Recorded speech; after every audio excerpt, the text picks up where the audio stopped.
After countless years of suffering humiliation for his disgusting body, Yuya accidentally entered a secret world with a leveling system to transfer all of his items and cheat skills to the real world. His family would abuse him as a child, and even when he saw a hot girl getting harassed by a group of men and tried standing up for her, the leader called him an ugly, pathetic fat ass and beat him down until the police arrived. But although the girl tried helping him up, he pretended as if he was fine and began walking away. This was the miserable life he'd become used to living because, just like the graffiti on his home calling him repulsive, all the other kids bullied him at school, and even his own parents abused him for being uglier than his siblings. The abuse, already severe, intensified when he entered middle school. The one beacon of warmth in his life, his grandfather, passed away that year. The only inheritance left to Yuya was a house, a meager consolation prize his parents desperately tried to seize. Failing in their attempt, they cast him aside, forcing him into a life of endless part-time jobs. And so the years went on until the day of his middle school graduation. Because while everyone celebrated, his yearbook had the words, "Jump off a cliff and hug the ground," written on it. So when he tried running away, his bullies caught up to him, beating him up in front of all of his classmates, and even his siblings enjoyed seeing his fat ass getting beat up. By the time he got to his job, his boss fired him for being late. Ramen noodles became his sole sustenance as his meager funds dwindled. His reflection, a grotesque caricature of his former self, stared back at him, a stark reminder of his unfulfilled potential. Even as graduation loomed, he saw no escape from his bleak reality. A frustrated punch at the wall, however, revealed a hidden chamber, a secret compartment where his grandfather might have concealed cherished mementos. Curiosity piqued, he ventured into the unknown. As he crossed the threshold, a cryptic system message materialized before his eyes, heralding his entry into an alternate world. A cascade of menus unfolded, revealing a newfound ability, conversion. The realization dawned upon him, he was trapped within a video game, a digital realm where he yearned to be the ultimate champion. Even so, the worthless fatso looked outside his window, seeing that he truly was in another world. However, as he saw all the weapons, he picked up the legendary, ominous sword and decided to go outside to try it. But as he nearly peaked himself again, he gained level 1 swordsmanship. But the sword wasn't enough, so he decided to overcompensate by holding an actual long lance, become the Grim Reaper, erase half the Earth's population, and even wield the bow to become the bone of his sword. The weapons, each a marvel of divine craftsmanship, were at his disposal. Yet, he remained a novice, a level 1 adventurer lost in a world of limitless potential. As he stored the artifacts, a colossal, bloodthirsty ogre, a level 300 monstrosity, emerged from the shadows. The barrier, a protective force field, held firm against the ogre's wrathful assault, deflecting its tree-like club. Seizing the opportunity, Yuya unleashed his lance, a weapon imbued with raw power. The spear pierced the creature's heart, extinguishing its life force in an instant. As the ogre dissipated, leaving behind a trail of legendary items, the system recognized his feat, elevating him to a higher level. Exhausted, his mana depleted, Yuya retreated to his humble abode. The system, however, had other plans. It offered him a tantalizing proposition: convert the legendary items into cold, hard cash. A staggering sum of $15,000 materialized in his account. But the transformation was far from over. As he slumbered, his muscles underwent a radical metamorphosis, every fiber rewired and enhanced. When he woke up, he realized that he now had a ripped six-pack, and even his Asian persuasion was replaced with Tyrone's Punisher, making him realize that his body was now different. However, he was glad the mirror was broken because he didn't want to see his disgusting face anyway. But with none of his clothes fitting, he put on the mystical outfit in the sage's house since they adjusted to fit him perfectly.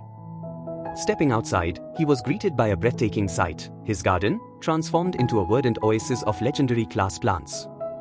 Before he could tend to his botanical wonders, a menacing hell slime, a level 200 monstrosity, materialized before him.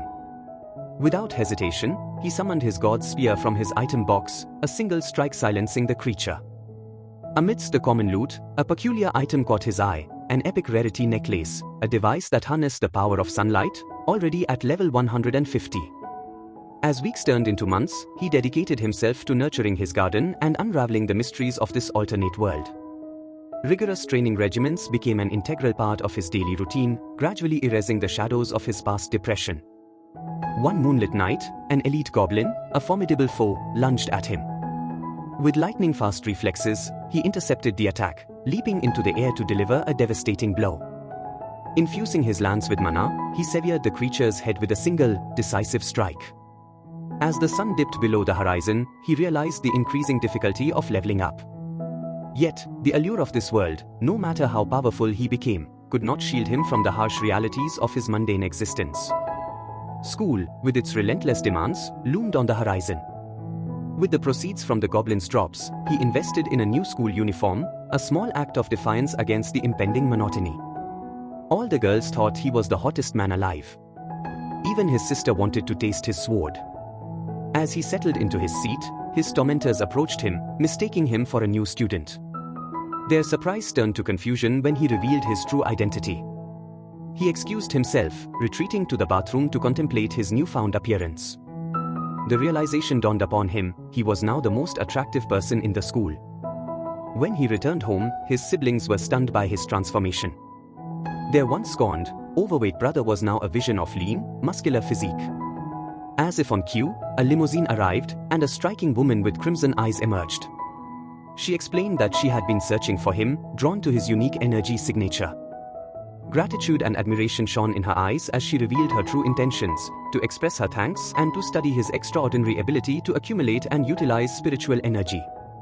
She extended an invitation to Ose Academy, a prestigious institution renowned throughout Japan. Yuya, astonished by the offer, learned that his benefactor was Kaori, the daughter of the academy's chairman. Despite his initial hesitation, believing himself unworthy of such an elite institution, his siblings, ever quick to belittle him, insisted on their own superiority. Kaori, however, dismissed their claims, having thoroughly investigated their history of tormenting their brother. Such individuals, she declared, would never be welcome at Ose Academy. Hearing those words crushed them. But Kaori went on to grab him into her car while his siblings realized they needed to kill their brother. Ose Academy was a heaven for the intellectually gifted. As Yuya met the principal, Tsukasa, he was met with gratitude for saving his daughter's life. In recognition of his bravery, the principal announced that Yuya's tuition would be fully covered by the academy. But although Yuya thought he was too dumb, Tsukasa asked him to try attending for a single day first and went on to bring out the really big guns. The school's biggest milkers entered the room, saying that she would be his anatomy teacher and would give him a hands-on lesson. Yuya thinks this is the best day of his life. He waits outside of her class and wonders how he's going to develop plot with his teacher in front of all of the students. He worries that all the guys might get angry, but if they all run a train on the teacher together, then it should be fine. The teacher tells Yuya to come inside already. Yuya climaxes inside his pants. And while producing himself, he does everything in his power to hide the stain he created. All the students have noticed the stain, however, and Yuya realizes it's already over for him. However, all the girls think they want to taste his white cream, and even the guy decides to swing the other way for a day. What the heck is going on right now? The teacher gets clapped. Sorry, I meant the teacher claps her hands and tells Yuya to sit already so they can begin class. After sitting in the back, the girl next to him shared her book. But when he heard her cold attitude, he wondered if his stain was really this noticeable. Kaori pondered Yuya's ability to adapt to the academy's rigorous academic environment. As the lessons progressed, Yuya was pleasantly surprised to discover a student body genuinely dedicated to learning, free from the bullying he had endured in the past. When the final bell rang, a flurry of questions from female students descended upon him. Were you an idol? Do you have a girlfriend? Before the inquiries escalated, Ryo, a fellow student, intervened, ushering Yuya towards the cafeteria. The academy's dining hall, a culinary heaven, offered gourmet meals prepared by world-class chefs. Yuya, accustomed to a far less extravagant diet, was overwhelmed by the sheer luxury. They joined a table occupied by Shingo, a seemingly aloof individual. As Ryo and Shingo discussed their latest anime obsession, Yuya realized a surprising connection. They shared a common interest in pop culture. Shingo, it turned out, was also a member of the gaming club, a revelation that astonished Yuya, who had never been allowed to bring his phone to school. The academy's permissive atmosphere, where technology was embraced rather than restricted, was a stark contrast to his previous experiences. As Yuya mingled with his new acquaintances, he couldn't shake the feeling of being under scrutiny. The curious glances of other students made him self-conscious, but Ryo's invitation to join a gaming session provided a welcome distraction. Later that day, Principal Tsukasa approached Yuya, offering him a formal invitation to become a full-time student at Oose Academy. Overwhelmed by the kindness and acceptance he had encountered, Yuya eagerly accepted. Kaori, pleased with his decision, invited him for a walk around the campus. As they strolled through the academy's shops, Yuya couldn't help but wonder if she had ulterior motives for spending time with him. But she revealed that she never had any friends. Everyone would avoid her because her father was the principal. So Yuya was the first person she's ever gone out with. Hearing those words made him nervous, so he tried to ask her to eat some of the ice cream, glad that he's been converting his drops so he could afford it. As she began swallowing his cream, she was happy that she got to spend her night with him. But he realized that eating more would cause him to go back to being an ugly fatso. Just then, he wondered how she knew it was him even though he was skinnier now. But Kaori said that she could never forget his kind, honest eyes. However, she asked him to call her by her first name. So after he said the word, Kaori, she smiled at him and offered him a piece of her ice cream. But after eating her strawberry cream pie, she realized that they just indirectly kissed and got embarrassed. But he offered to give her some of his cream, and all the girls thought they were the cutest couple alive. After Kaori swallowed all of his liquid, Yuya went to the other world to continue his leveling. Despite being fully armored, fear gnawed at him as he faced the monstrous threats. Yet, with a single, decisive strike, he vanquished his foe. However, a frustrating plateau had halted his progress. For days, he had been stuck at level 235, unable to ascend further. The only path to greater power lay beyond the familiar confines of his fence. As he pondered the day's events, he took his first step into the unknown, ready to confront whatever challenges awaited. Suddenly, a cacophony of screams pierced the air. A horrifying scene unfolded before his eyes, dozens of soldiers, lifeless and fallen. A colossal level 200 ogre general, a monstrous figure, was poised to deliver the final blow to a beautiful woman. Without hesitation, Yuya launched his spear, a weapon imbued with raw power. The ogre, however, parried the attack. Undeterred, Yuya leaped through the air, crashing down upon the creature's head with the force of a falling meteor. As he approached the woman, a warning cry echoed through the air. A massive goblin, swift and powerful, struck Yuya, sending him crashing into a nearby tree. As consciousness faded, he vowed to protect the woman, no matter the cost. With renewed determination, he charged towards the goblin, unleashing a barrage of arrows from his bow. Then, summoning his sword, he closed the distance, delivering a fatal blow to the creature's vulnerable underbelly. He knelt beside the unconscious woman, hoping she would recover. As the morning sun cast its rays upon the battlefield, Yuya wondered about her fate. He knew that the remaining soldiers would have arrived to aid her. While ironing his shirt, he realizes that he's been wearing the same white shirt every single day. So he decides to go shopping now that he's rich with all the drops. At the mall, Yuya takes the escalator, and all the girls stare at him. He continues walking around and notices everyone eyeing him. So he tries to run to quickly take care of things on the other side of the mall. A photo shoot manager was screaming because he's been waiting all morning for the boy model. So he decided to look for a random hot boy to be Miu's boyfriend instead.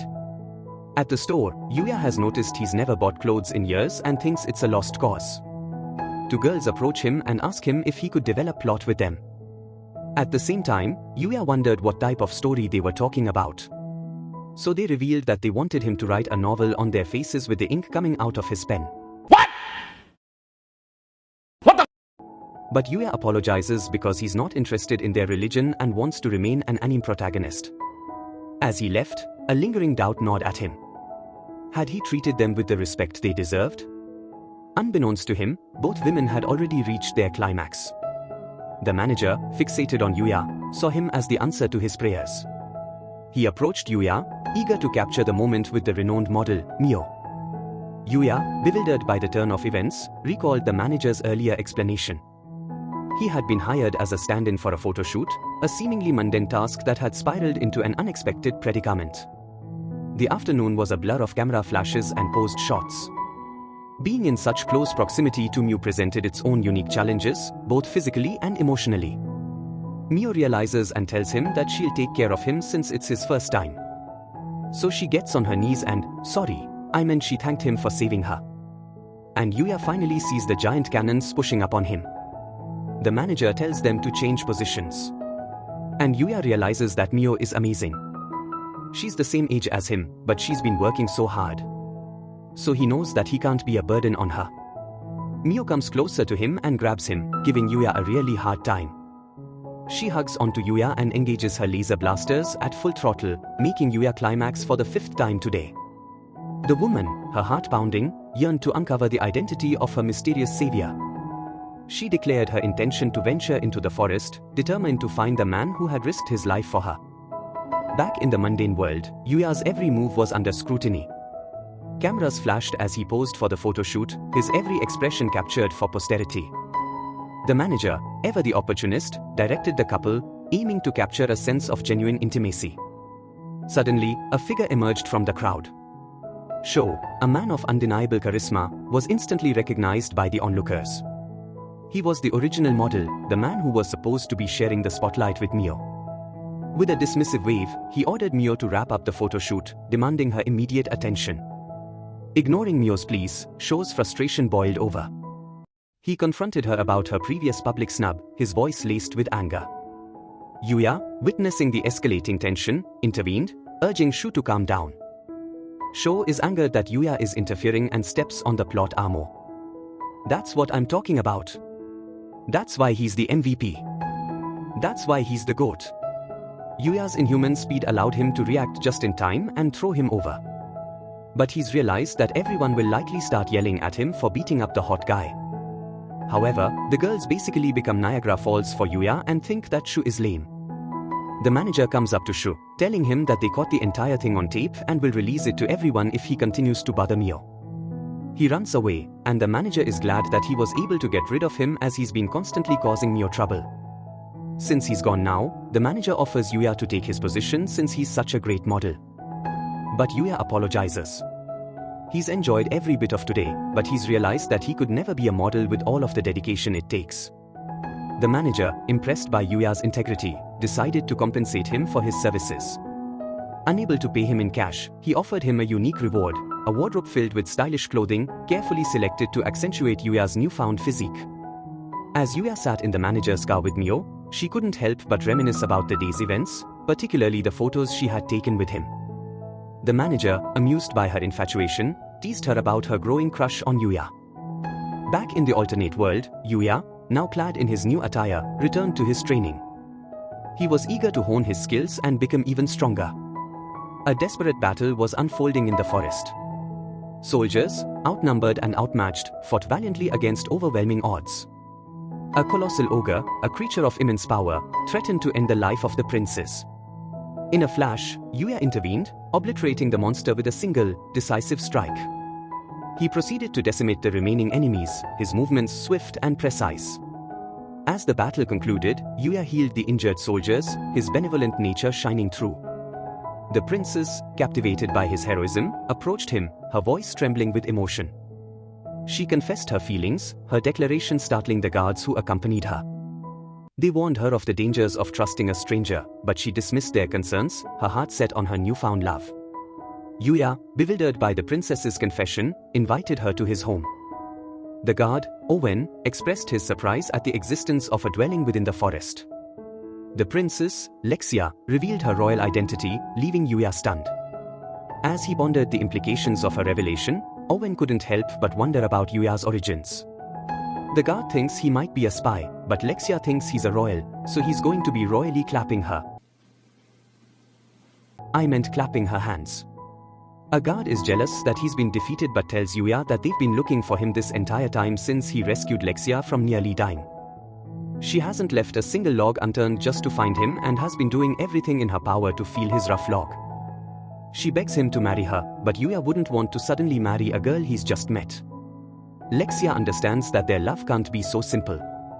After all, every romance novel has these challenges. Falling in love right away wouldn't be fun, she determines. So she asks him if he would like to just be friends for now. Yuya remembers all the times he'd wished for a friend. So he looks at her eyes and humbly accepts to be her friend. Owen is glad they were able to convey their gratitude, but there is one other matter. While Lexia's carriage was being taken away by the horses, she screamed that she will be waiting until the next time they meet before leaving. Owen assured Yuya that the king was patient, willing to wait until he was ready to visit the castle. Meanwhile, in the kingdom, a glass shattered, a sign of the assassin's failure. His mission to eliminate the princes had been thwarted by powerful creatures that had devoured his men. Undeterred, his leader ordered him to try again, this time with deadly consequences. The leader, his true identity hidden beneath a mask, swore vengeance against Lexia for the damage she had inflicted upon him. Back in his world, Yuya marked the day of his royal appointment on his calendar. As he prepared to leave for school, he couldn't escape the admiring glances of two young women. His striking appearance made him the center of attention, drawing envious stares from others. The principal welcomed Yuya to the school, wishing him a fulfilling academic journey. As the anatomy class commenced, Yuya managed to contain his extraordinary strength. On the soccer field, Ryo's exceptional skills were on full display. He effortlessly outmaneuvered his opponents, scoring a breathtaking goal. Yuya, impressed by Ryo's talent, caught the eye of a young woman who was equally amazed. She turned to Yuya, inviting him to join the game. She introduces herself as Kade, and Yuya has no idea what harem he's been reincarnated into. Ryo dribbles the ball past the players and passes it to Akira, who rushes forward to try and score the goal. But as he takes a shot, he completely misses and it heads towards Kade's face. In an instant, Yuya graduates from Blue Lock and uses his supreme agility to shoot the ball from a tight angle and score the goal. All of the players are shocked, and he gets up like Prince Charming and approaches Kade. He asks her if she's Kade and offers his hand. She holds it, and Akira comes begging for an apology. But Kade tells him that she's fine because of Yuya. Ryo introduces Akira to him, and Akira thanks Yuya for saving both of them. Ryo calls him a cringe for begging Kade to forgive him, and as they continue making fun of each other, Yuya starts laughing along with Kade. Inside the plot armory, damn! The girls think that Yuya is some secretive prince, and Kaori comes to ask what he did this time. Kade comes to tell Kaori that Yuya jumped in midair and bent over to kick his ball into her face while she's bent over. Kaori wonders what this girl is talking about, and Yuya says that she can hook her up if she ever wants to take a trip. All the girls geek out over how cool Yuya is and wonder if he's got a girlfriend. Kaori and Kade, in unison, denied Yuya's romantic prospects. However, Kaori's denial was tinged with a newfound awareness of her own feelings. As Yuya gazed out the window, he noticed Kaori waving at him. He returned the gesture, oblivious to the impending danger. A gang of unruly bikers, led by his own siblings, burst through the school gates, their intent clear, to kidnap Kaori. Yuya, overwhelmed by a surge of fear and uncertainty, hesitated. Despite his formidable strength in another world, the thought of confronting his siblings filled him with dread. Yet, a surge of courage propelled him forward. He slapped his face, snapping himself out of his fearful state. With renewed determination, he leaped out the window.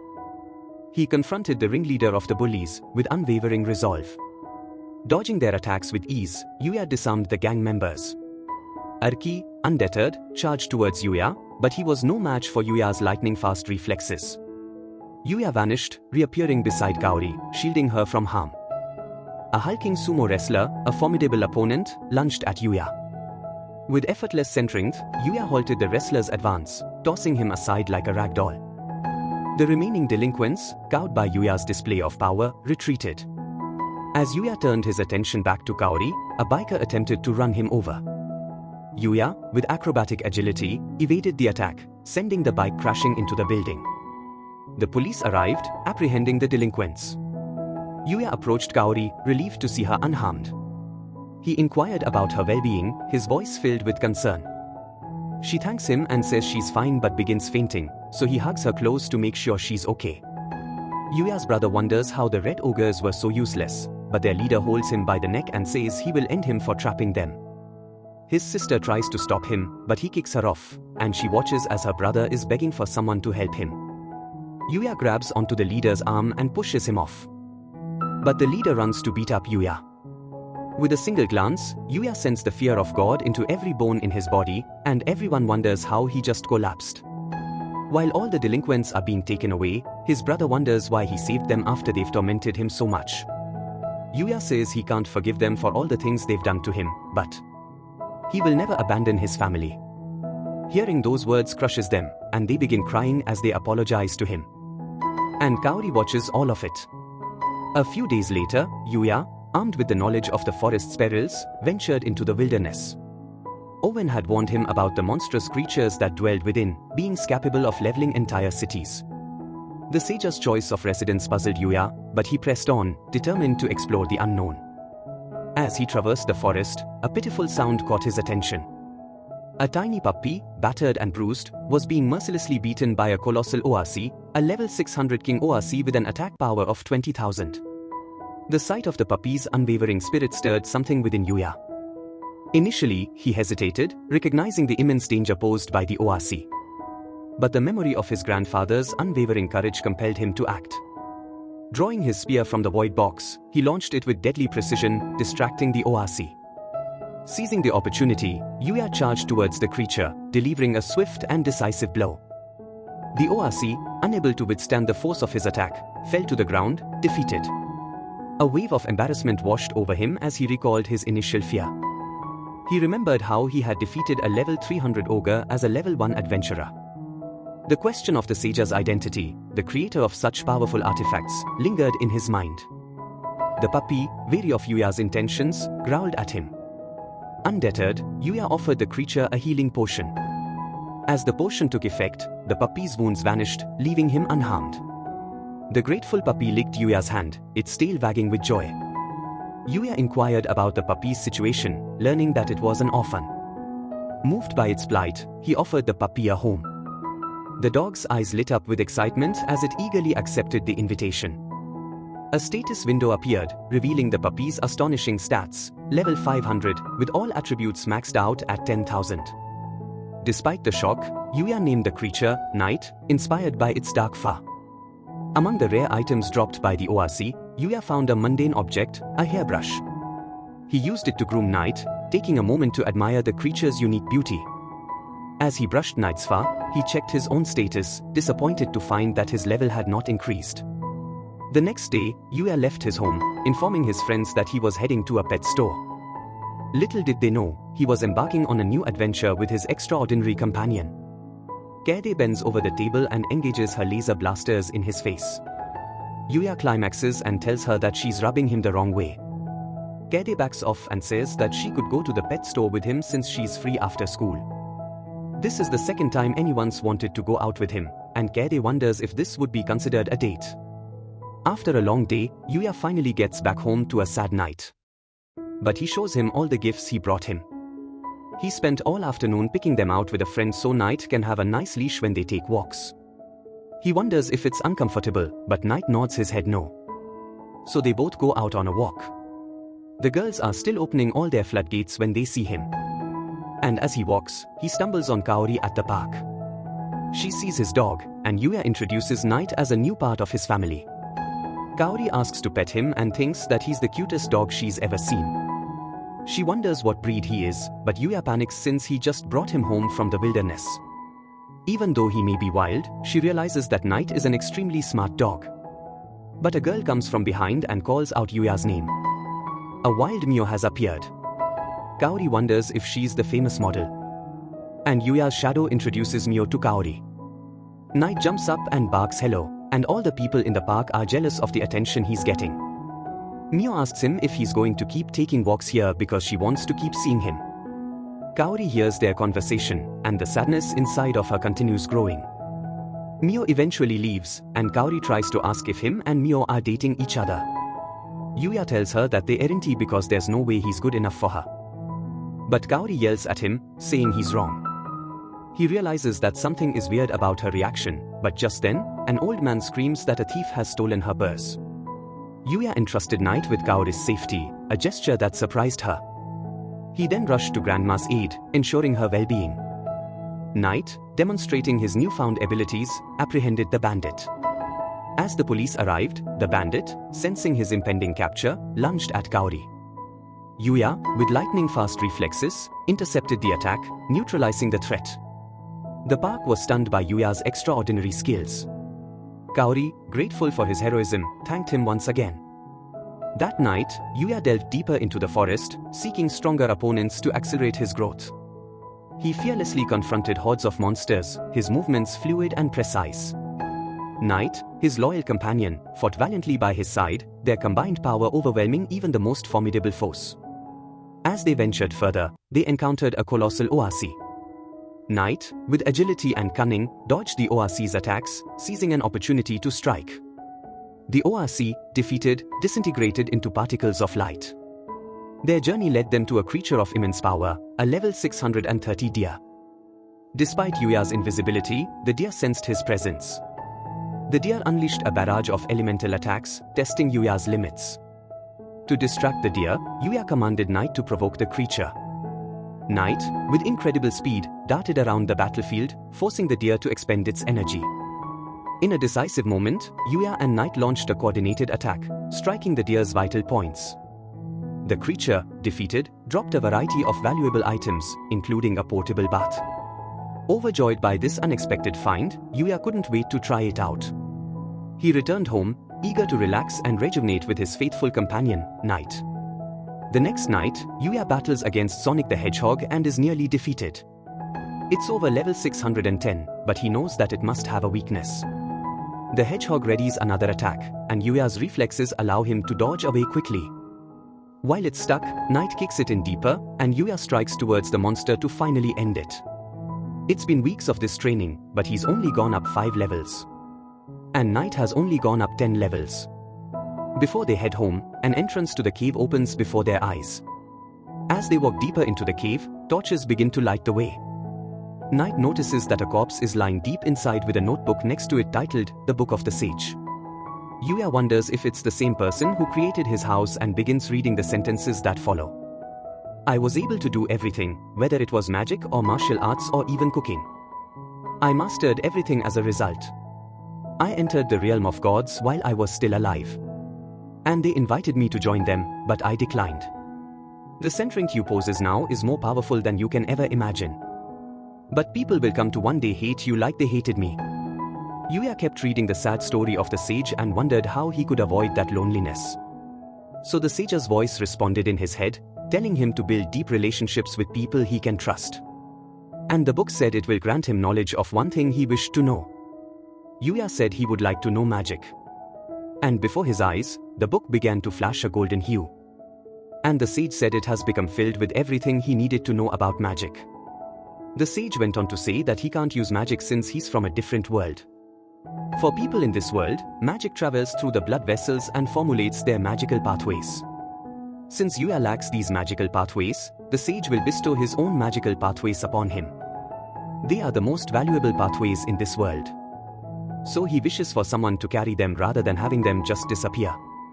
The book's magical aura begins to overflow the entire cavern and swirls around until it strikes Yuya's chest. The sage's last wish is for Yuya's life to be filled with happiness and fortune. Yuya thanks the sage for his gift and wishes him a peaceful rest. Yuya spent countless hours poring over the ancient text, deciphering the arcane language. Months of meditation and visualization culminated in a breakthrough. He had unlocked the skill of magic manipulation. Night, his loyal companion, had also achieved this milestone. The text revealed the simplicity of casting magic. All it required was imagination. Yuya raised his hand, focusing his mind, and a small sphere of water materialized before him. Night, mirroring his actions, summoned a water ball of his own.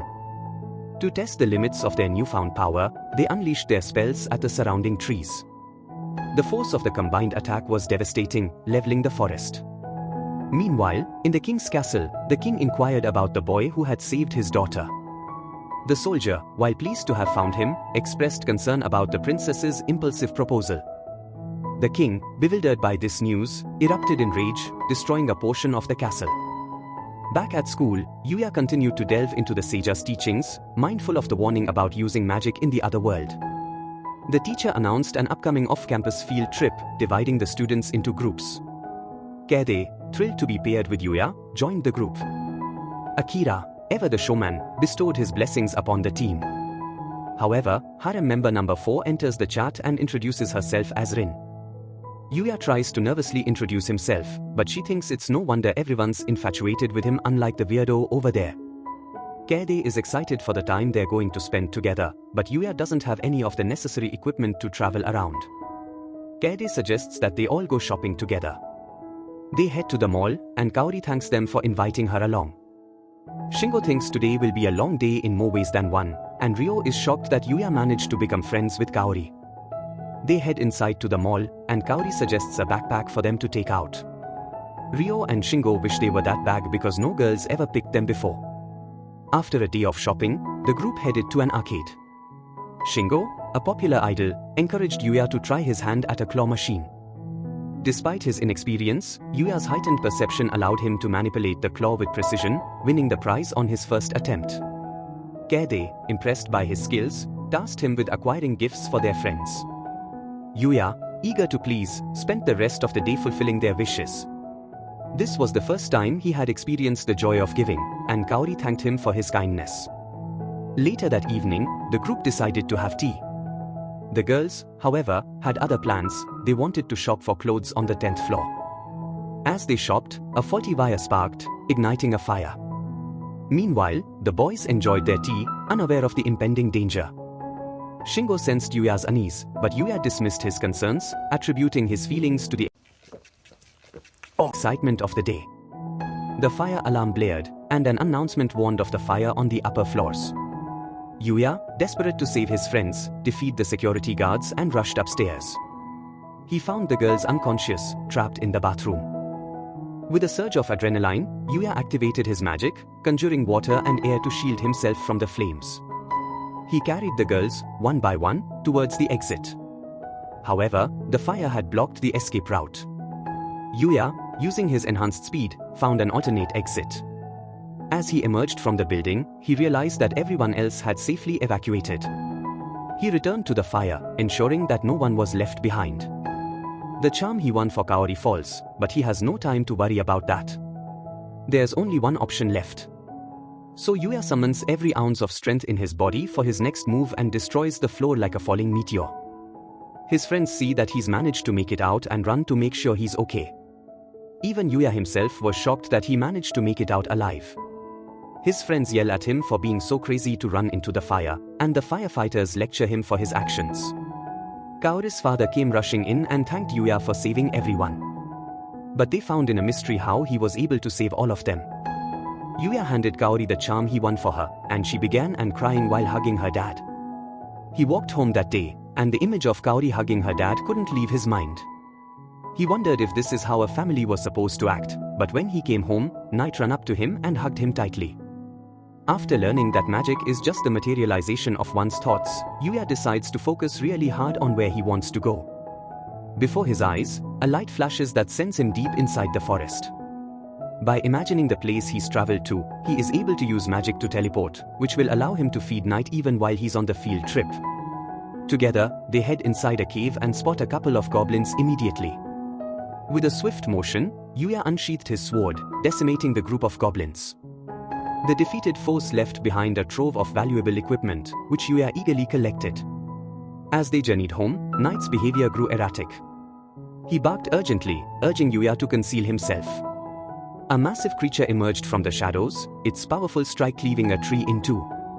A young woman, injured and vulnerable, lay exposed to the creature's wrath. Yuya, perplexed by Knight's unusual behavior, watched as the woman, with extraordinary agility, fended off the attacking goblins.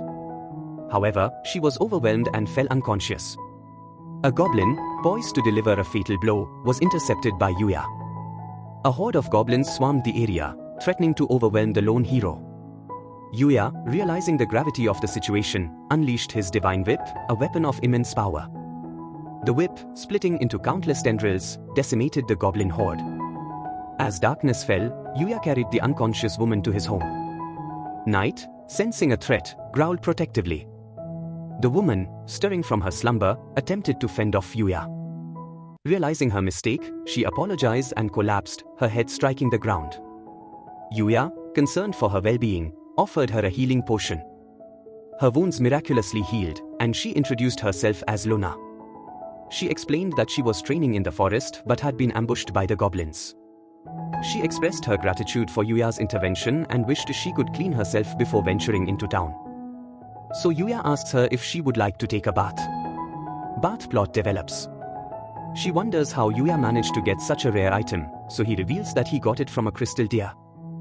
She's never heard of a person strong enough to defeat one and now understands why he trains in these areas. Luna tries to reveal that she came here on a customer's request, but Yuya didn't hear anything, so she pretends like she wasn't talking. A thought enters her mind, and she asks if Yuya would be able to train with her since it would keep both of them safer. Realizing that she's going to just risk her life alone, Yuya decides to stick with her so he can protect her. Excited by hearing this, she comes out of the curtains and tells him, "You should start getting used to seeing me like this," so he can penetrate her defenses with his sword. The next morning, Yuya trains with Luna, and Night rushes from behind to support them. Their training goes on like this for a few more days, and they share their experiences together, growing stronger through each battle. Their coordination increases as he redirects a goblin towards Luna to chop his arm off, leaving it for Night to strike him down. Yuya is glad to have such a strong partner, but she tries to humbly say that it was all thanks to his skill with Night. But Yuya has always thought she was strong with her threads ever since they met.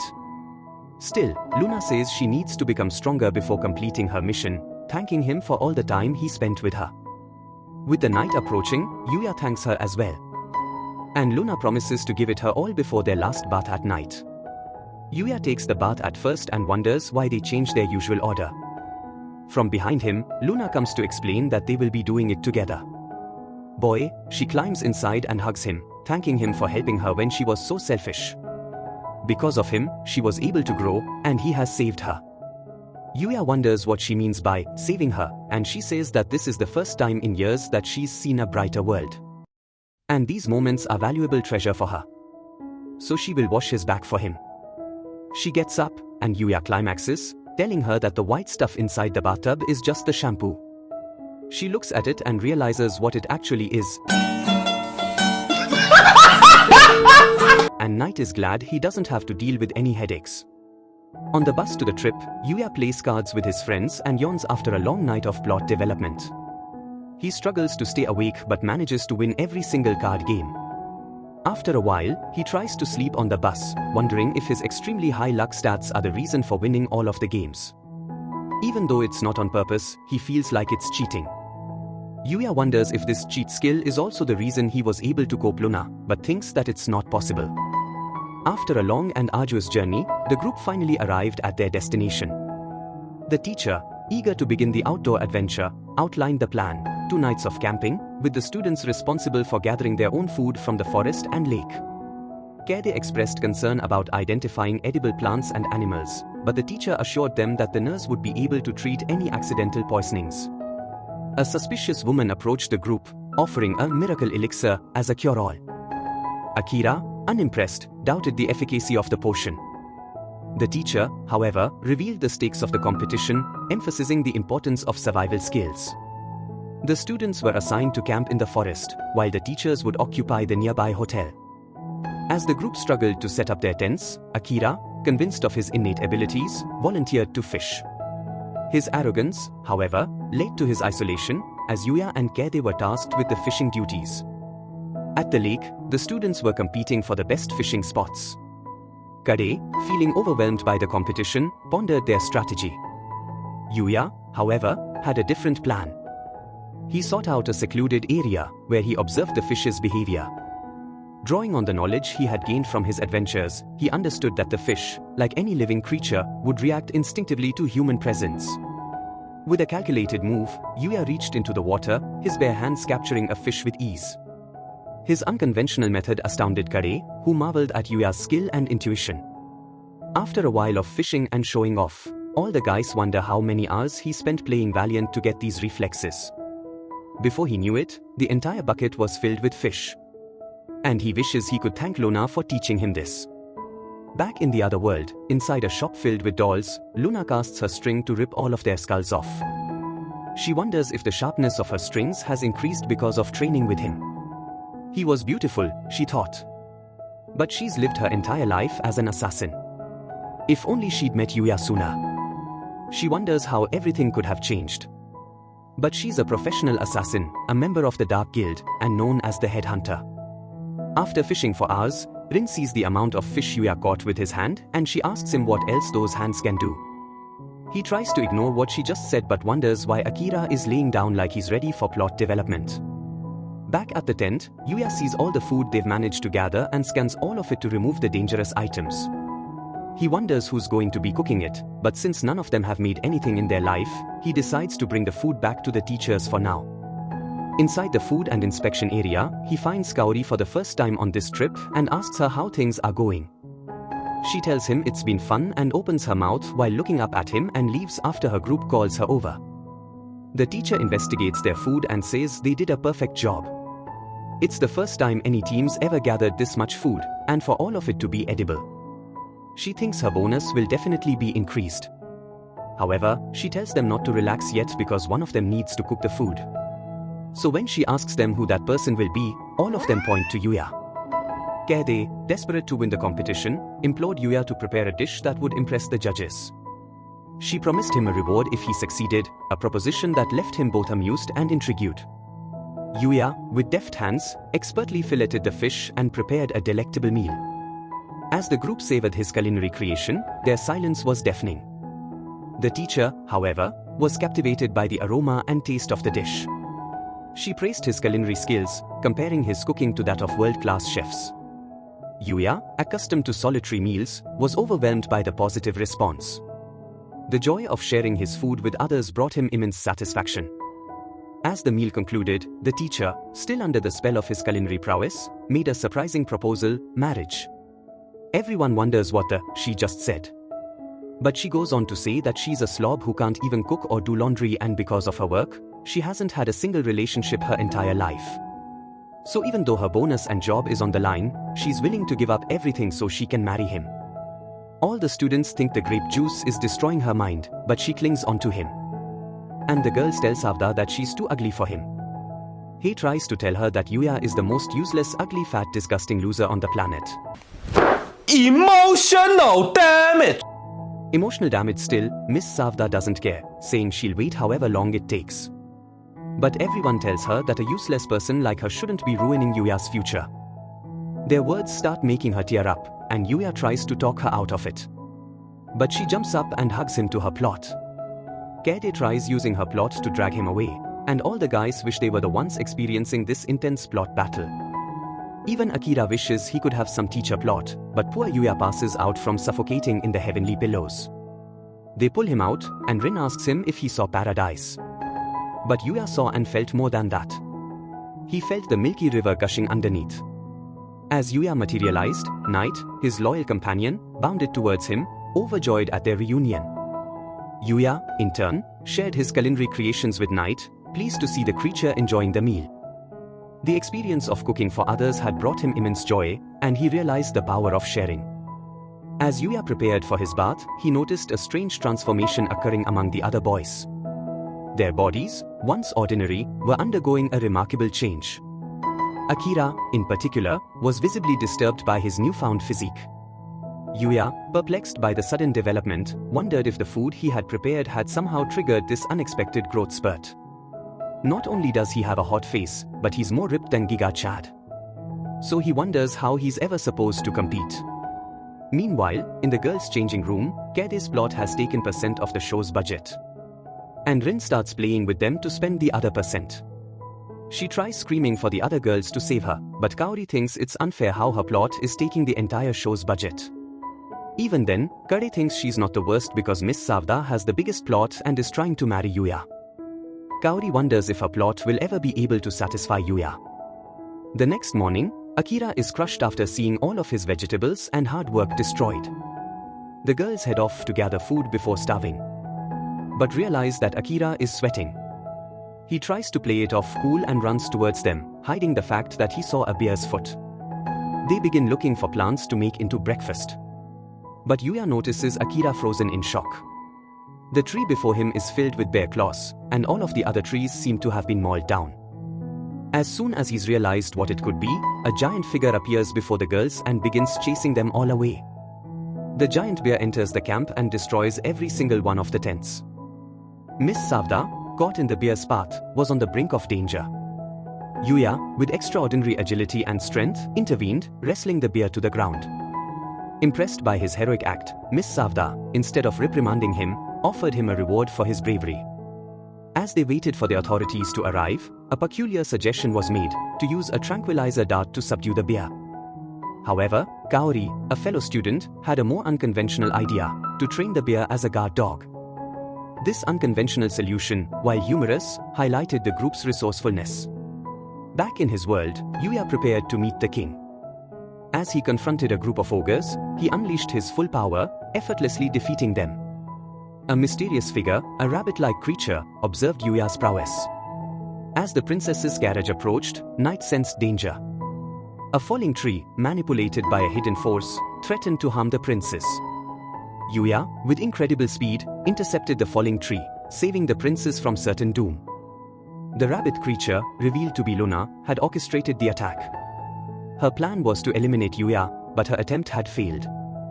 Yuya, recognizing her as the source of the danger, confronted her. Luna, frustrated by her failure, admitted her intentions. Yuya, understanding the gravity of the situation, promised to keep her secret. He invited her to his home, where they could discuss the matter further. Once at his home, Lexia, unaware of Luna's true identity, questioned Yuya about his ability to teleport. Yuya, realizing the potential consequences of revealing his power, assured her that he would use it discreetly. Luna, still harboring ill intentions, agreed to a temporary truce. However, her true motives remained hidden, posing a constant threat to Yuya and his world. As they delved deeper into their conversation, Luna revealed a shocking truth. She had been manipulating events from the shadows, orchestrating various incidents to test Yuya's strength and potential. Her ultimate goal was to recruit him for a clandestine organization, one that sought to maintain balance in the multiverse. Yuya, intrigued by this revelation, agreed to join Luna's organization. Together, they would embark on a perilous journey, confronting countless challenges and unraveling the mysteries of the multiverse. Their journey led them to a realm of infinite possibilities, where they encountered beings of extraordinary power and faced trials that tested the limits of their abilities. Yuya, with Luna's guidance, mastered new forms of magic, each more potent than the last. They explored ancient ruins, battled mythical creatures, and deciphered cryptic prophecies. As they delved deeper into the multiverse, they uncovered a sinister plot that threatened to unravel the fabric of reality. A powerful entity, known as the Void Lord, sought to consume all existence. Yuya and Luna, with the help of their newfound allies, stood as the last line of defense against this cosmic threat. Their final confrontation with the Void Lord was a battle of epic proportions. Yuya, drawing upon the full extent of his power, unleashed a devastating attack that shattered the Void Lord's defenses. With a final, decisive blow, the Void Lord was vanquished, and the multiverse was saved. Yuya and Luna, victorious, returned to their respective worlds, forever bonded by their shared experiences. Yuya, now a legendary hero, continued to protect his world, while Luna, the enigmatic guardian of the multiverse, watched over him from afar. Lexia, sensing Luna's deception, questioned her intentions. Yuya, aware of the situation, chose to remain silent, allowing Luna to reveal her true self. Luna, a former orphan, had been trained as an assassin by a mysterious benefactor. She had risen through the ranks of the Dark Guild, becoming a feared and respected killer. Her recent assignment, to eliminate the princes. Faced with the inevitability of her fate, Luna questioned the meaning of her actions. Yuya, however, refused to accept her resignation. He reminded her of their shared experiences, the bond they had forged, and the friendship they had cultivated. Lexia, moved by Yuya's compassion, offered Luna a chance at redemption. She proposed a unique arrangement. Luna would become her personal guard, their secret alliance protecting them from the Dark Guild's retribution. As Luna and Lexia embarked on a new path, Yuya, the silent guardian, watched over them, ensuring their safety and supporting their journey. He had become more than just a protector. He was a friend, a mentor, and a beacon of hope in a world filled with darkness. Their newfound alliance led them on a series of thrilling adventures, each more perilous than the last. They faced formidable foes, explored ancient ruins, and uncovered long-lost secrets. Yuya, with his extraordinary abilities, and Luna, with her deadly skills, proved to be an unstoppable duo. As they journeyed through different worlds, they encountered individuals who were willing to help them in their quest. A wise old sorcerer, a cunning thief, and a powerful warrior joined their ranks, forming a formidable team. Together, they challenged the forces of darkness, protecting the innocent and restoring balance to the multiverse. In the heart of their adventures, a deeper bond formed between Yuya and Luna. Their shared experiences had forged an unbreakable connection, a bond that transcended the boundaries of friendship and love. As they faced countless trials and tribulations, their love for each other grew stronger, a beacon of hope in a world filled with uncertainty. And so, the story of Yuya, the extraordinary hero, and Luna, the enigmatic assassin, continued to unfold, a tale of love, loss, and the enduring power of hope. And as a princess's guard, even the Dark Guild won't be able to reach her. Luna thinks that a person who's ended countless people's lives with her disgusting hands doesn't deserve to be next to a shining light like Lexia. As she gets on her knees, Yuya grabs Luna's hands and tells her they are beautiful, wondering how she gets them to be so soft. Luna tells her that it's not because she was constantly bathing with Yuya or anything. Meanwhile, the poor guards are running for their lives. Luna thinks that Lexia is a tyrannical princess, but she pledges that she will obey her after obeying her first command.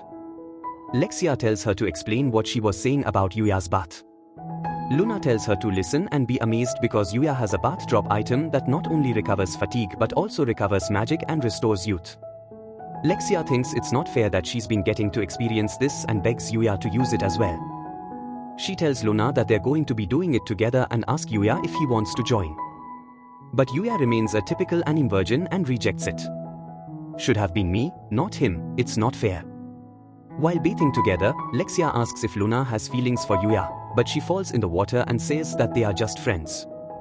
She doesn't buy her life is because she's noticed her affectionate stares toward Yuya. But Luna tells her that she's just imagining things. Lexia thinks it wouldn't be a problem if she married Yuya in that case, but Luna tells her that she can't be doing that and realizes that she just sold herself out. She says that if they were just friends, it wouldn't be a problem. And Luna realizes her true emotions have been uncovered. While she thinks he may be desirable as a training partner, she doesn't know how she feels about him beyond that. Hearing her confession, Lexia decides to declare war. Even if Luna doesn't realize it, those feelings are definitely love. And since Lexia is also in love with him, this will now be a battle. She asks her if she will just admit defeat and give up. But Luna strengthens her resolve and screams that Yuya will be hers. She accepts her declaration of war and is prepared to win this battle. After their bath, Lexia insisted on preparing dinner. Yuya, amused by her determination, allowed her to take charge. As Lexia struggled to cut a potato, Yuya couldn't help but chuckle at her clumsy technique. With a powerful swing of the knife, Lexia nearly caused a catastrophe, narrowly missing Yuya and Luna. Knowing she'd be useless, Yuya prepared dinner for both of them, and they both ate his meat and Lexia ran to hug Yuya's arm, but Luna wasn't going to allow her to win. So she asked him to feed her his meat. After getting injured, she's no longer able to feed herself. So she opened her mouth and was prepared for his long meaty stick to enter. Yuya fed her his meat, and Luna smirked at Lexia because her head game was better. Lexia begs Yuya to feed her as well. So she opens her mouth wide for his meat and tastes the white sticky sour cream. He thinks he's had enough, but the girls tell him that he's going to be tasting his own meat now. At night, they sleep together, and Yuya stays up thinking that today was very exhausting. In the morning, Yuya brings the girls to the guards and apologizes that they were seated. Owen wonders who the girl behind him is, and Lexia reveals that she's Luna, the girl who tried assassinating her. Luna realizes this awkward and only thinks about Yuya's meat, and all the guards point their swords at her. Lexia commands them to stop, saying that if she really wanted to assassinate her, she would be able to take all of them down. Luna thinks this is absurd and she really only does think of Yuya's meat. Owen, still skeptical of Luna's intentions, couldn't shake the feeling that she was up to something. Lexia, however, dismissed his concerns, highlighting the absurdity of Luna attempting to assassinate her while they shared a bed. As Yuya prepared to return to his world, he bid farewell to Luna and Lexia. Lexia, ever the tease, invited him to her bedroom, leaving Luna visibly flustered. In a spontaneous gesture, Luna kissed Yuya on the cheek, declaring her unique form of gratitude. Back in his own world, Yuya discovered a serene pond near his home. As he relaxed in the water with Night, a wild boar, tamed by the system, joined them. The boar, a level 490 creature with a special ability known as Holy Ground, created a magical aura that invigorated Yuya. Naming the boar Akatsuki, meaning dawn, Yuya felt a deep connection with the creature. Rushing to school, Yuya barely made it in time for the day's activities. The teacher announced an intense competition, the outcome of which would directly impact her career. The first event was a soccer match, and Yuya was assigned the role of goalkeeper. As the game commenced, Ryo, a skilled player, effortlessly dribbled past the opposing team and scored a goal. Yuya, however, was undeterred. With lightning-fast reflexes, he made a series of incredible saves, thwarting the opponent's attacks. The crowd was amazed by his agility and skill. The next event was a basketball tournament.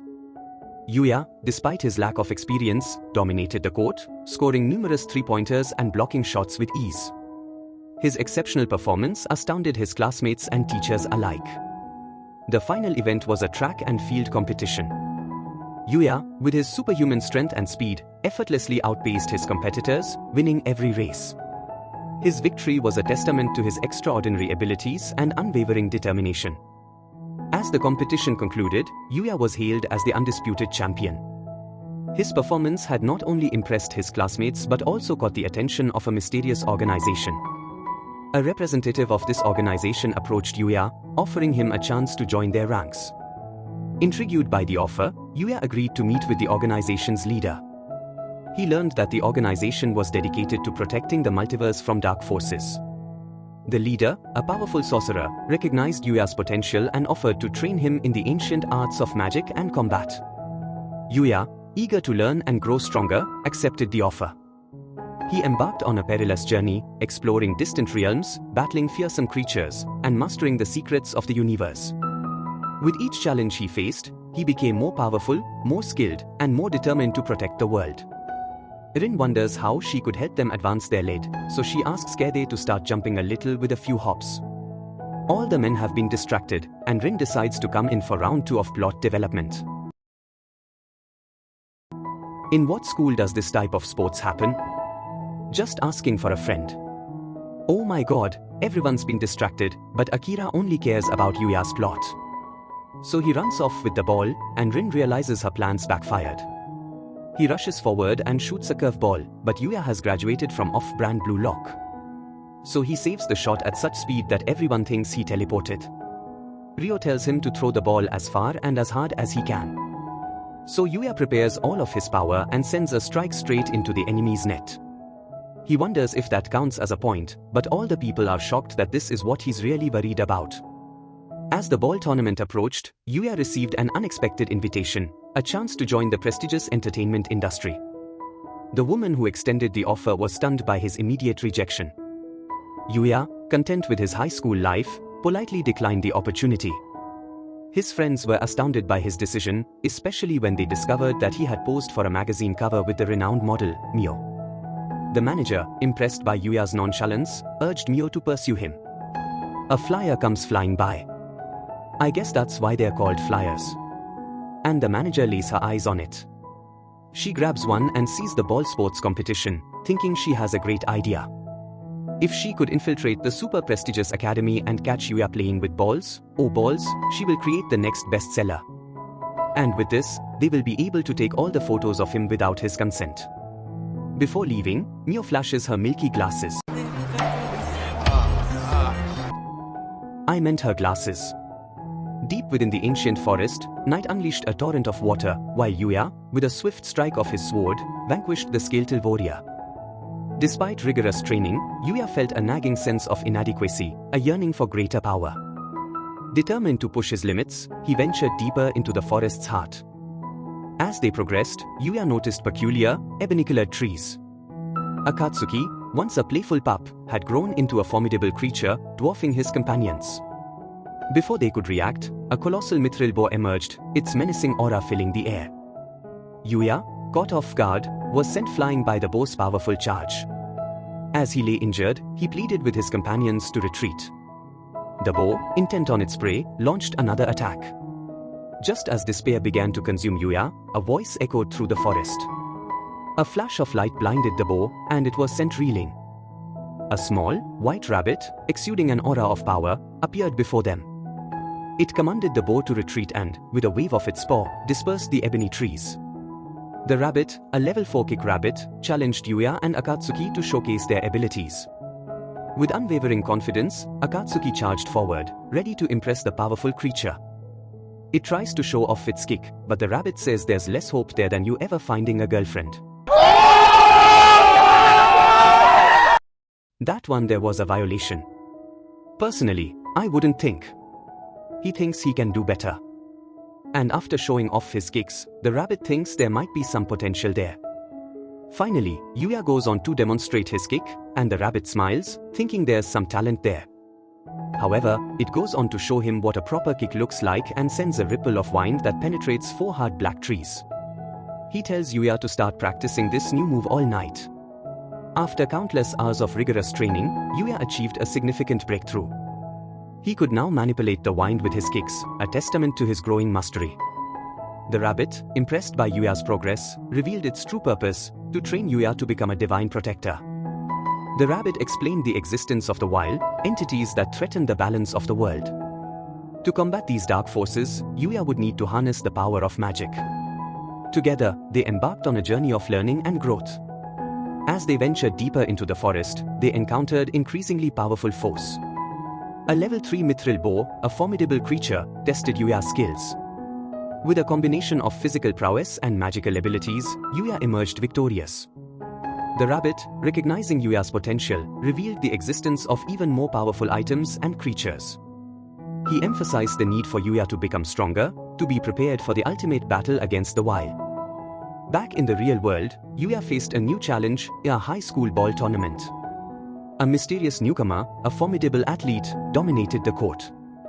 Yuya, undeterred, confronted the challenge, his mind filled with the lessons he had learned from the rabbit. As the match progressed, Yuya's skills surpassed all expectations. He effortlessly outmaneuvered his opponents, displaying a level of athleticism and strategic thinking that astounded everyone. The tournament, a mere spectacle compared to the cosmic battles he had witnessed, seemed insignificant.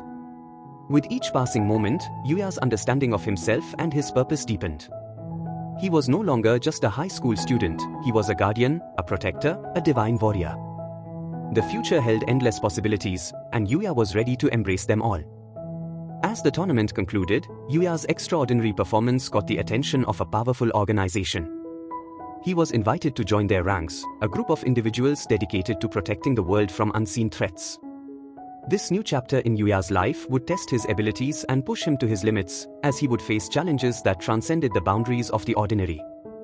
With a newfound sense of purpose, Yuya continued to train, honing his skills and expanding his knowledge. He learned to harness the power of the elements, to manipulate time and space, and to commune with the spirits of nature. As he mastered these abilities, he became a force to be reckoned with, a guardian of the world. The challenges he faced were immense, but Yuya never wavered. He faced mythical creatures, battled dark sorcerers, and confronted the very essence of evil. With each victory, he grew stronger, wiser, and more determined. As he journeyed through different worlds, he encountered allies and enemies, each shaping his destiny. He learned the importance of friendship, the value of perseverance, and the power of love. He discovered that true strength lies not only in physical prowess but also in the heart and mind. And so, Yuya's story continues, a tale of a young man who defied expectations, embraced destiny, and became a legend. So, Kade runs into to finally spend this episode's budget. She begs him to play with her volleyballs. Sorry, I meant play volleyball. And the manager drags the cameraman to the volleyball arena. All the guys think it'll be an easy game now that he's on their team, but once the game began, the show lost % more budget, and they also lost an entire gymnasium. The enemy withdraws, and the matches continue being dominated by Yuya's teams. The manager gets angrier because not only is the show's budget being spent by Kade, but also their entire camera company's net worth. Yuya sulks in depression, but they hear a man screaming and see Kaori leaving the match. She runs towards Yuya and begs him to take her teammate's spot in the match. The first responders take his body away, and he tells Yuya to watch out for the serve. The opponents think this is a sad outcome and tell Yuya that he's going to be in that position soon. Kaori serves the ball, but completely misses. Yuya tells her that it'll be fine with her second serve, but the bit is out to fusing kill someone. Yuya finally realizes which server actually has to be careful of. The enemy team gets the chance to serve, and the ball nearly flies out of bound, but Yuya sends it back to the enemy court and continues countering all of their attacks. He jumps high in the sky to keep the ball in the play, and Kaori thinks that she will finally be useful. How the heck does it fly behind her? Yuya manages to secure their victory, and he stops Kaori from falling down. The manager secures all the photos she's needed after the match. Yuya finds Kaori standing next to a pole, and she asks him if she could ride his pole. Sorry, I meant she asks him to come over because he saved her once again, so she wants to do something to thank him. Yuya tells her that she doesn't need to do anything because just being with her makes him happy. She wonders what he just said and asks him to close his eyes as she ran up to him. She got closer, and Yuya thought this was the nicest smell he ever felt. He asks her what she just did, but she tells him that it's a secret. Deep within the forest, a fierce battle raged. The rabbit, a divine protector, struggled to fend off the wild creature. It marveled at Uzugi's newfound magical abilities, a testament to Yuya's exceptional training. The wild entity, sensing the threat posed by Yuya, marked him as a high-priority target. Realizing the gravity of the situation, the rabbit knew it had to accelerate Yuya's training. The future of the world depended on it. With renewed urgency, the rabbit imparted its knowledge, hoping to prepare Yuya for the impending confrontation. Kaori was home alone with Yuya, and the poor man struggled to write because the only ink he wanted to release was the one from his pen onto her face. A few days ago, their final exams were coming up, but Yuya was feeling overwhelmed because he had always struggled with math. Kaori realized she had a genius idea, so she asked him if she would be able to come over and study at his house. That's how she ended up here, but after studying for a while, she got up and asked Yuya to use the bathroom. As she walked into the other room, Yuya felt nervous because it was his first time ever having a girl over, but realized that she didn't know where the bathroom was. On the other side of the door, she had discovered the entrance to the other world, and Yuya ran to call out for her. She apologized for not knowing where the bathroom was but felt like something was calling her to this room. Yuya, determined to address the inconsistencies in their shared reality, revealed the truth about the mysterious door. He explained that it led to another world, a realm of magic and extraordinary abilities. Demonstrating his newfound powers, he conjured a water spell, a testament to his training.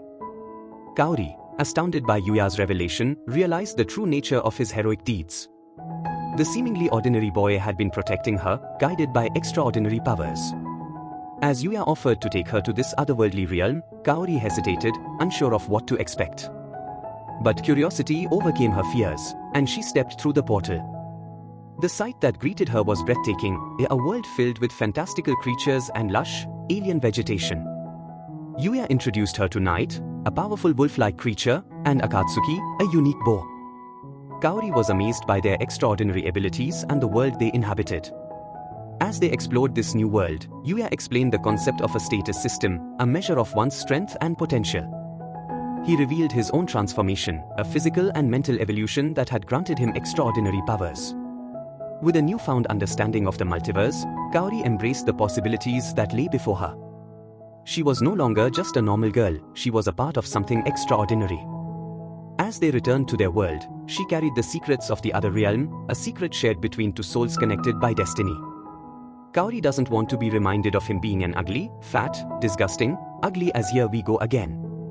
Kaori only wants to see more of this world, but Yuya says it would be too dangerous for them to explore today with all the monsters surrounding them in the forest.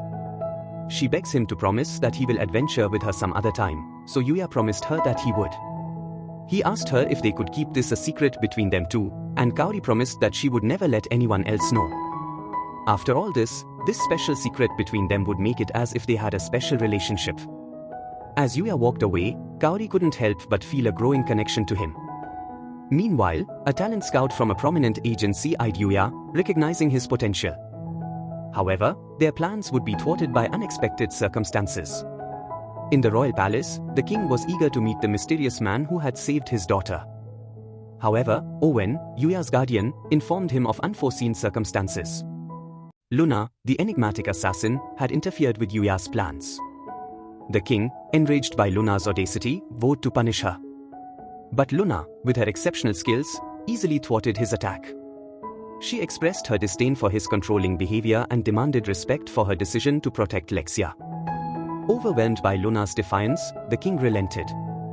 He tasked Owen with investigating Luna's background, only to discover her affiliation with the notorious Dark Guild.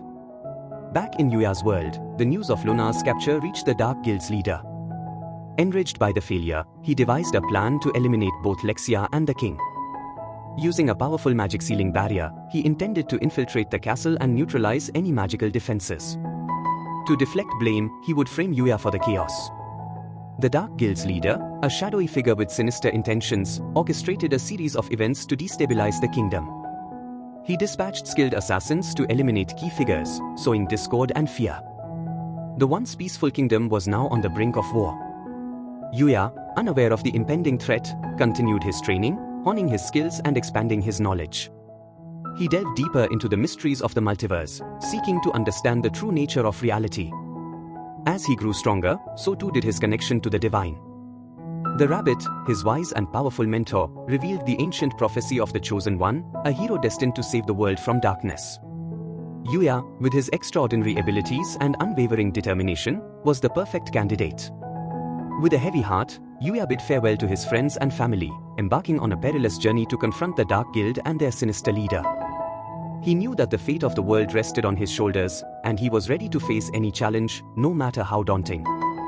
As Yuya ventured into the unknown, he encountered a myriad of trials and tribulations. He fought fearsome creatures, outwitted cunning adversaries, and unraveled the secrets of the universe. With each challenge, he grew stronger, his resolve unwavering. In the heart of the Dark Guild's stronghold, Yuya confronted the enigmatic leader. A fierce battle ensued, a clash of cosmic powers. Yuya, fueled by his determination and the guidance of the divine, emerged victorious. With the Dark Guild defeated, Yuya returned to his world, a changed man. He had become a guardian of the multiverse, a protector of innocence, and a beacon of hope. As he faced the challenges of his everyday life, he carried the weight of the universe on his shoulders, ready to defend it at any cost. Yuya, seizing a rare opportunity, embarked on a journey to the other world during a school break. Equipped with his trusty void bow, he hunted a rare sheep, acquiring a valuable item, a paradise bed. As he ventured through this strange new world, he was amazed by the diverse cultures and creatures, including the captivating beast women. To fund his travels, Yuya traded exotic items, such as high-quality spices, for local currency. His unique possessions impressed a local merchant, who offered him a generous sum of gold coins. Yuya, unfamiliar with the economic system of this world, was astounded by the value of these coins. Upon reaching the royal capital, Yuya was guided by Owen to the royal palace. Nervous about the upcoming audience, he was relieved to learn that the meeting would be informal. As he entered the room, he was greeted by the sight of Lexia and Luna. The king, however, was less than pleased with Yuya's casual attire. He demanded to know why Yuya hadn't brought a gift for Lexia. Ignoring the king's displeasure, Yuya remained focused on his mission. He had come to this world with a purpose, to protect and defend. As the tension in the room escalated, Yuya realized that he would have to navigate the complex political landscape of this new world, while also fulfilling his divine destiny. The king, infuriated by Yuya's perceived slight, threatened to eliminate him. However, Yuya remained calm and collected, his confidence unwavering. He knew that he had the power to protect himself and those he cared about. As the situation escalated, Yuya was forced to reveal his true abilities. With a swift movement, he unleashed a powerful attack, stunning the king and his guards. The king, realizing the gravity of the situation, reluctantly backed down, recognizing Yuya's immense power. In the aftermath of the confrontation, Yuya, Lexia, and Luna continued their journey, facing new challenges and overcoming obstacles. They explored ancient ruins, battled mythical creatures, and uncovered the secrets of the multiverse. As they delved deeper into this extraordinary world, they discovered a hidden truth: the fate of the universe rested on their shoulders. Yuya apologizes because it didn't cross his mind, but thinks he has the perfect gift for Lexia and takes out the paradise bed from the void box. Lexia loves how bold he is, and the king approaches him. He asks if he's going to bring his daughter to a world of paradise in plot development for his insolence of trying to seduce his daughter in front of him. The king was ready to execute him, but Owen tried stopping him, saying Yuya probably didn't know the customs of their country. In this nation, giving a bet to a woman is the equivalent of a marriage proposal, and Lexia is excited to feel Yuya's Excalibur penetrating her defenses. The king promises that Yuya will become this sword's rust, and as he rushes to slash towards him, a group of assassins circulate around them. The king commands the guards to fire, but the assassin activates the magic sealing barrier to nullify their attacks. They begin trying to attack the royal family, but Owen and Lexia hold a few of them off. Yuya and his companions swiftly dispatch the assassins, neutralizing the threat. As the dust settled, Owen discovered a crucial clue, the Rhaegar crest, a symbol of Lexia's royal lineage. This discovery highlighted the grave danger facing the kingdom. Meanwhile, in the royal palace, the king confronted Luna about her failed assassination attempt. Enraged by her defiance, he threatened her life. However, Luna, with her exceptional skills, easily subdued the king. She expressed her disdain for his controlling behavior and demanded respect for her decision to protect Lexia. Back in Yuya's world, Yuya and his companions embarked on a new adventure, exploring the vast and mysterious realm. As they journeyed through different cities, they encountered diverse cultures and extraordinary individuals. Yuya, with his exceptional abilities and charismatic personality, quickly gained recognition and respect. In the royal capital, Yuya found himself caught in a playful rivalry between Lexia and Luna, each vying for his attention. While Lexia was more reserved and elegant, Luna was outgoing and adventurous. Yuya, navigating this delicate balance, found himself drawn to their unique qualities. Determined to aid the kingdom, Yuya agreed to assist Owen and Lexia. Together, they faced numerous challenges, battling powerful foes and unraveling ancient mysteries. As they delved deeper into the world, Yuya's reputation grew, and he became a symbol of hope for the people. With each passing day, Yuya's bond with Lexia and Luna deepened.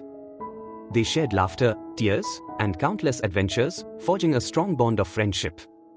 As they worked together, they discovered a shared passion for justice and a desire to protect the innocent.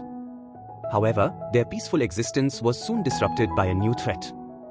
A powerful dark force, lurking in the shadows, sought to consume the world. Yuya and his companions, armed with their newfound powers and unwavering determination, stood ready to confront the darkness. As they ventured into the heart of the darkness, they faced trials that tested their limits. They battled monstrous creatures, solved ancient riddles, and confronted their own fears. Through it all, they emerged stronger, their bond forged in the fires of adversity. In the end, Yuya and his companions triumphed over darkness, restoring balance to the world. Their legacy would be remembered for generations to come, a testament to the power of friendship, courage, and the indomitable human spirit.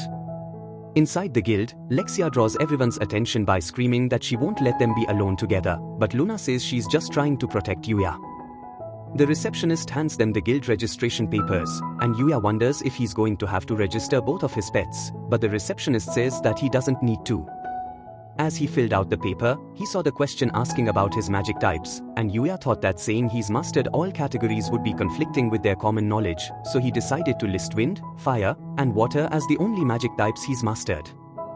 One of the questions asked about his magic energy capacity, and the receptionist explained that they will be using the magic ball to measure it.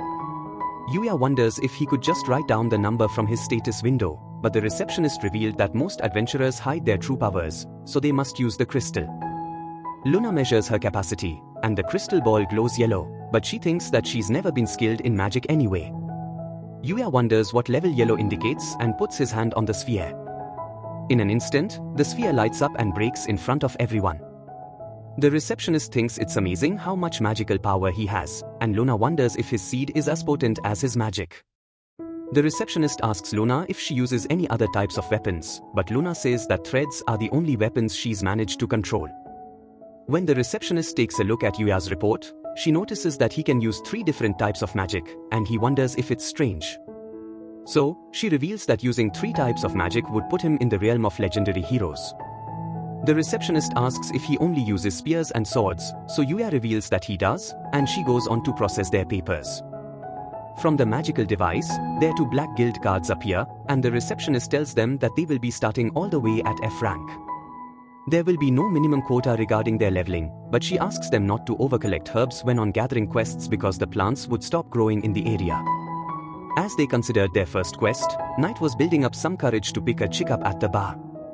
Even though he's a dog, he's always wanted some large chicken breasts. The receptionist introduces herself as Roxanne. She doesn't even look like her. I wonder why she's always coming up on my mind. I guess it's because she always makes something else come up. Lexia wonders if there were any quests that she could take on her first adventure, but Luna tells her to shut the hell up and quit being a pick-me. That's not ridiculous. That's not ridiculous to say that. Yuya laughed like an awkward beta, and from behind, Miss Swada appeared and called him a handsome man.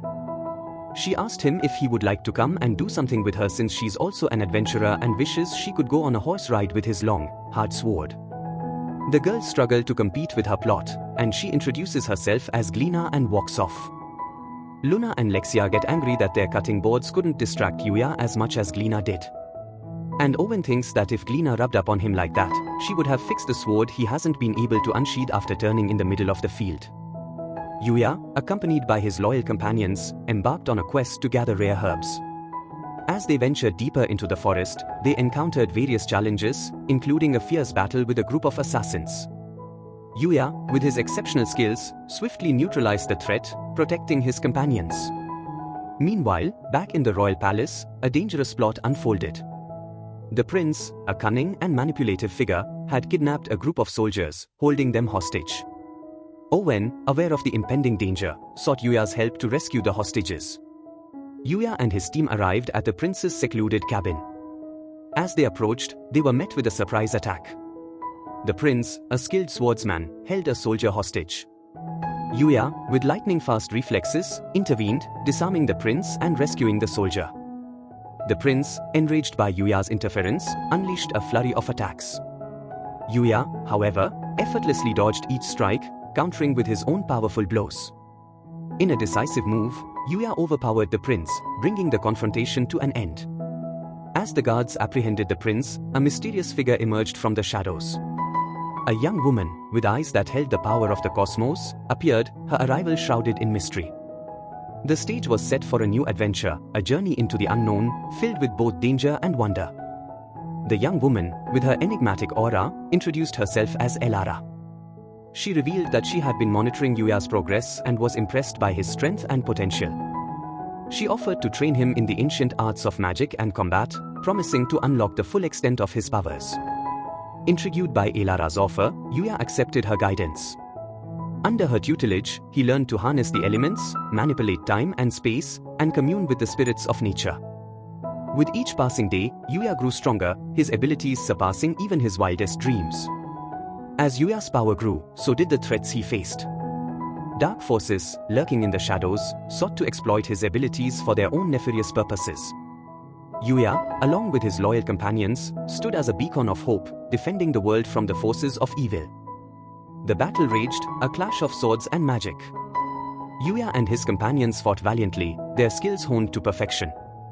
The mysterious assailant, a woman shrouded in darkness, unleashed a barrage of attacks, each more potent than the last. Her eyes, filled with a cold, calculating intensity, revealed a mind consumed by a sinister purpose. As the battle intensified, the woman's true intentions became clear.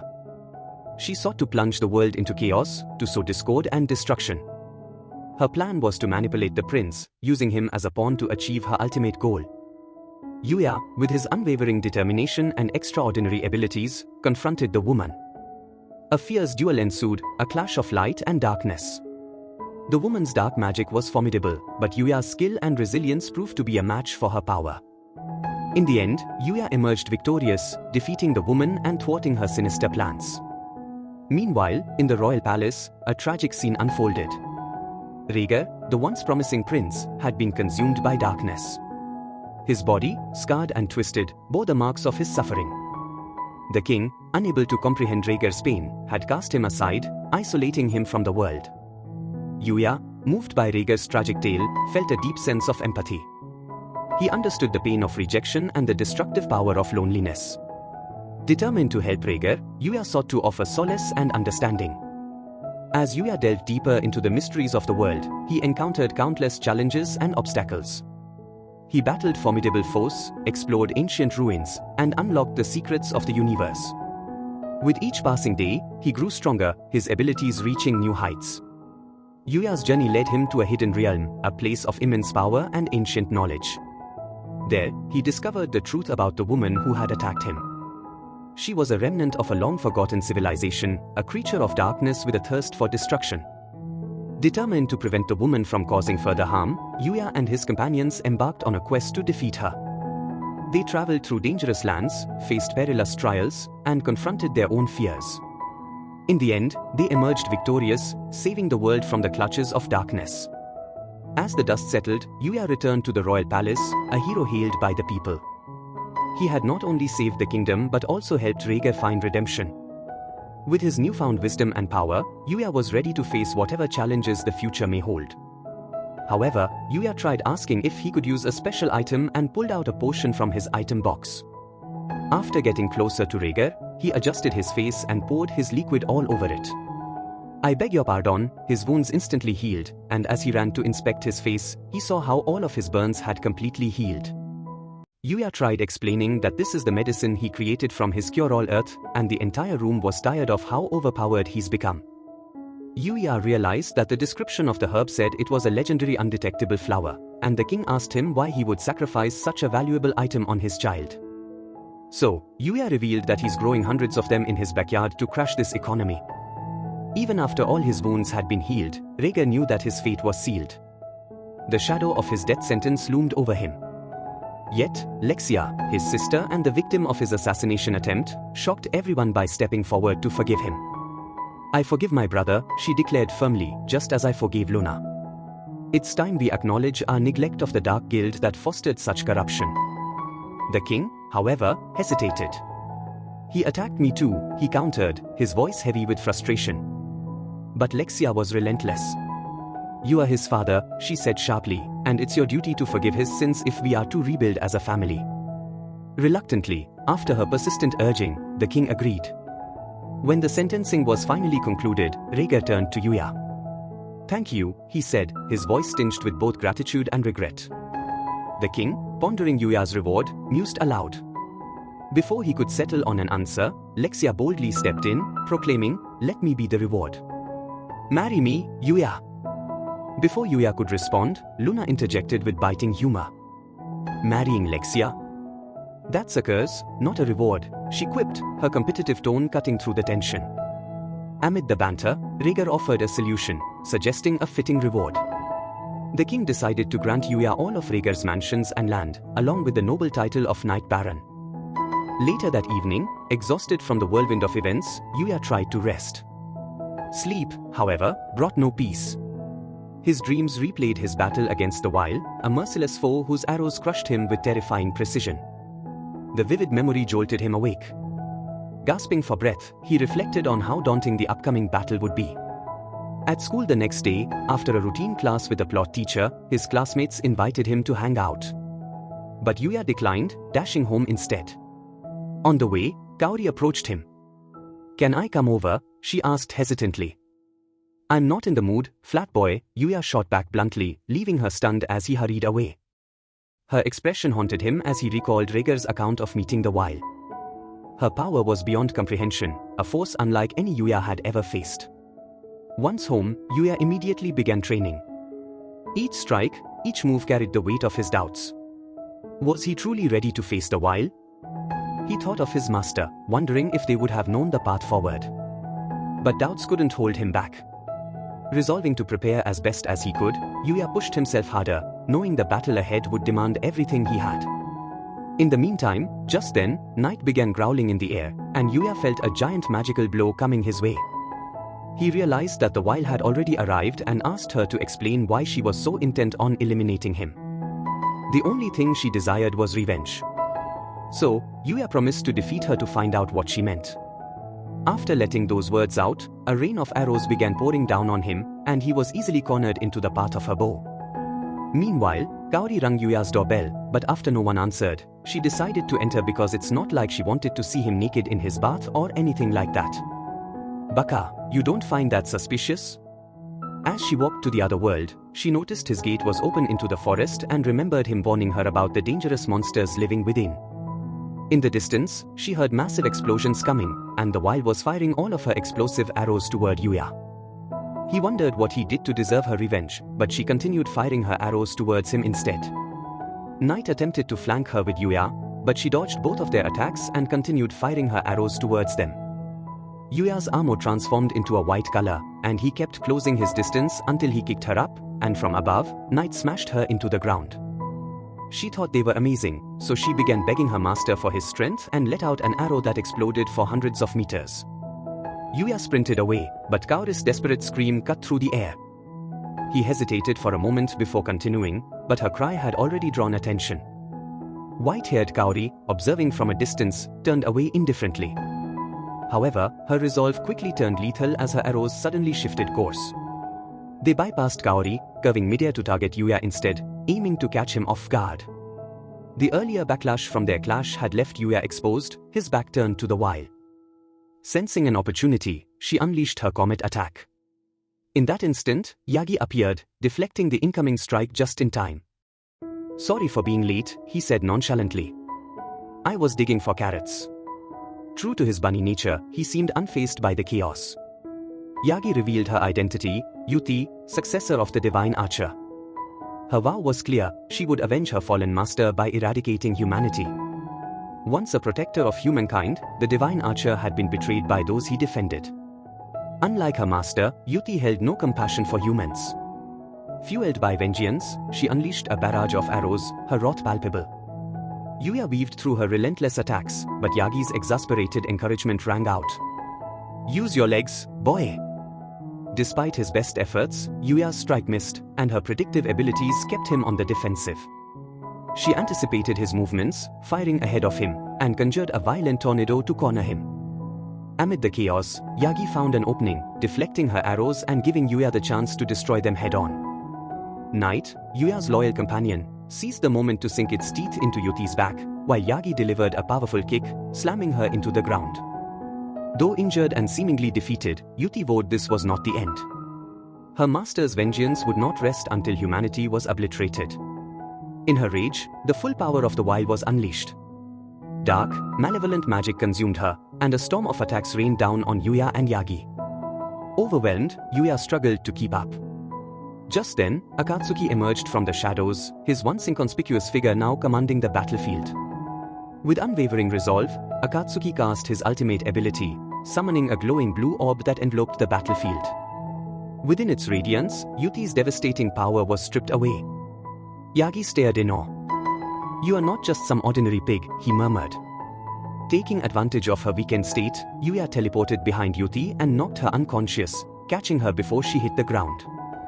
As the dust settled, Yagi explained the existence of others like Akatsuki being capable of opposing the wilds. With Yuti now powerless, her fate rested in Yuya's hands. Yagi bounded off, leaving the decision to him. When Yuti stirred, she murmured about her master. "He was a kind soul," she said faintly. "A man overflowing with love." Exhausted, she drifted back to sleep in Yuya's arms. Kaori finally arrived at the scene, only to be met by another threat, a massive pig ready to charge her. Yuya eliminated it with a swift strike, his power undeniable. As he passed Kaori, he paused and spoke, his tone laced with quiet confidence. "Surprised to see this side of me? In my past life, I wasn't the person everyone wanted. But now..." His voice trailed off, and he walked away, leaving her stunned as his enigmatic journey continued. However, she told him it's not true because he hasn't changed, and he saved her once again like the first time they met. He thanked her, and in the following weeks, Kaori met Yuya's otherworldly harem and bathed with them because their plots were more interesting than the real plot of this anime. In the other world, his brother and sister had become his stalkers, and Miss Savda had been finally fired after trying to seduce Yuya inside his new life. Yuya looked as ugly as Kaori and was glad he had an entire harem to replace her. Sensational. Thank you all for joining me on the lowest budget journey of this fat, ugly, disgusting, chubby, lonely pig fatso loser guy. Now please like the video, share the video and don't forget to subscribe.